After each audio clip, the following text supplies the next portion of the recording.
దయచేసి యూత్ అంతా ఫోన్లు ఆపండి. వివేకానంద స్వామి చెప్పింది కూడా అదే.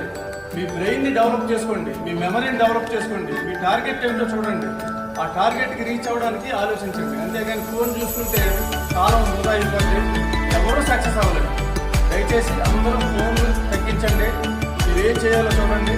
తర్వాత ఒక 40 ఏళ్ళు 50 ఏళ్ళు వచ్చేటప్పటికి ఒక కుబేరుడు అయిపోయారు అనుకోండి. మీలో ఒక 1000 కోట్లు సంపాదించారు.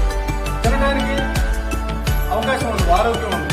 ఈ ఆరోగ్యం కూడా కాపాడుకోవాలంటే ప్రతిరోజు 4:30 వాకింగ్, స్విమ్మింగ్, సైక్లింగ్, జిమ్, ఇలా ఏదో ఒకటి ఒక 2 అవర్స్ శరీరాన్ని ఒకసారి పిండేసి వదిలేస్తే మీరు ఎంత సంపాదించకపోయినా 1000 కోట్ల ఆరోగ్యమే హెల్త్ అండి.